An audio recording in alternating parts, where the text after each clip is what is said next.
Meditation for me has been a central part of my life for as long as I can remember.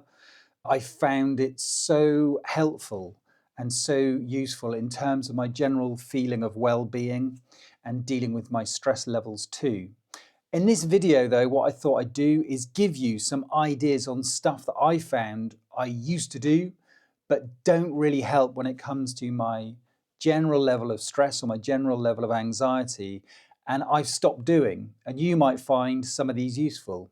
The first one is drinking alcohol. I used to love drinking alcohol, and I found that over the years I drink less and less. And now I might have a tipple Christmas, I might have a wee dram of single malt whiskey, but other than that, I don't really drink anymore. And it's so wonderful to wake up in the morning and not have a hangover and not spend 2 or 3 days recovering from a binge. It means that I wake up, I actually bounce out of bed, which for me is a revelation to bounce out of bed. I'm really happy to greet the day because my head is not foggy. Also, it's incredibly expensive, and more so to keep up a beer habit down the local bar. So I've decided just to drop it, and I don't miss it at all. It's really interesting. There are these things that we hold on to in our life that we think we really need. They're a central part of our identity. And then you drop them and you're a bit like, I can't quite see what all the fuss was about. So a good idea, I know a lot of people do this, a really good idea is to just give up for a month. Say, right, well, I'm not going to drink for the whole of February or something. And bizarrely enough, February comes and goes and you just never pick up another drink. And that's pretty much the case for me. The next one is picking up my phone the moment I wake up. This is such a strong habit, is to immediately check my social media and in particular, my WhatsApp messages, because there's always a ton of them. And I've just stopped doing it. It's an absolute revelation to wake up, get out of bed, meditate, go for a run, do some stretching, have a cup of coffee. And so for the first hour of the day, I don't even look at my phone. So I don't feel like I'm being bombarded by social media, which so many of us feel that we're almost being controlled by this device that we carry around with us the whole time. It's an amazing thing to just not have it for the first hour of your day. And it means you set your day up in a way that suits you rather than being bullied by your phone. The other thing you could try, which I do occasionally, is no phone for the day. So I'll go walking in the mountains, or I'll just spend the day on my own and I'll have no phone.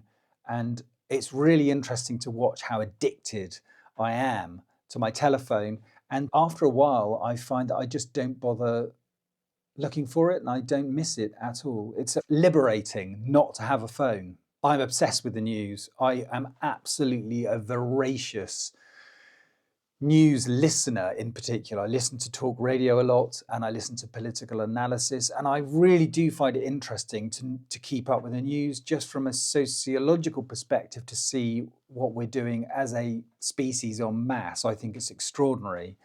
But it's also, as you are more than likely aware, deeply depressing and deeply troubling, most of what you hear on mainstream news. So I do listen to the news, but nowhere near as much as I did. And I found that if something really big and important is going to happen or has happened, that I'll find out about it pretty quickly through my friends and family. And so I used to, in the past, talk radio would be on all day long when I was at home in the office. It would just be babbling away in the background. And thoroughly miserable every hour to get a news update telling you things are as bad as they were an hour ago.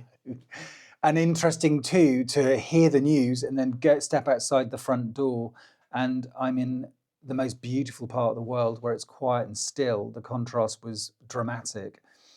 So I find obsessing over the news and worrying about the news, just all it does is depress me. There are obviously things I can do by joining organizations, etc., that support peace and support conversation, that support people actually coming together and finding solutions, is a wonderful thing to do. But obsessing about what's happening hour on hour is no good for your headspace. By the way, while you're here and you've made it this far through the video, could you do me an enormous favor and could you like and subscribe to my channel? It makes a huge difference for me and for the channel in general. Thanks very much. This is a funny one, but I travel a lot. I spend a lot of time traveling across the world, and I am always buying, or was, should I say, always buying souvenirs. I'd go to Rome or Paris or New York, and I'd buy some knickknack, whether it was a fridge magnet for myself or my wife, or I'd buy some tacky souvenir. And most of it just ends up either on the fridge, covering the fridge in bloody magnets, or ends up in a knickknack basket. And it's just nonsense. It's a total waste of money. I promise you, it's a total waste of money. And most of the stuff on sale is generic, and most of the stuff on sale is garbage. It really is garbage and not worth buying. So avoid buying souvenirs, take some nice photos and leave it at that. Another one is complaining about stuff I can't change, whinging and moaning. It's a real habit. Maybe it's just a British thing, I don't know. But I am originally from the UK. I don't live in the UK any longer. But I find that I used to spend a lot of time bawling about how dreadful things were and how I didn't understand how people behaved the way they did, etc. And it doesn't help. There are things I can change, mostly about my own attitude and opinion and my own reaction to things. And there are lots of things I can't change. And I've stopped obsessing about the big stuff that I can't move. I can't change that stuff. It only makes you miserable to constantly be focusing on the stuff you can't control and can't change. So I've just cut that out of my day-to-day living. Holding on to things that I might use in the future. I mean, I'm terrible at this, and my partner too is even worse than I am, to be honest. She would say that if she were here. How many plates does one need? How many cups do you need? Just in case you have that dinner party for 45 people, which I've never had. Amazing thing to do, to actually go through your stuff and really genuinely hold this thing in your hand and go, do I really need this? Is this something that enriches my life on a day-to-day basis? And have I ever used it? And half the stuff we've got in our spare room has been in there for over a year in boxes, and I've got rid of it because we've never used it and we've never needed it. So the just in case stuff, you don't need the just in case stuff.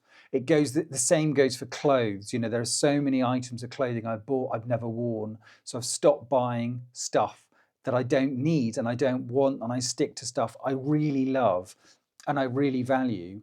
And it brings your options down, which actually frees your mind up for other stuff apart from worrying about what colour t-shirt I'm going to wear this morning.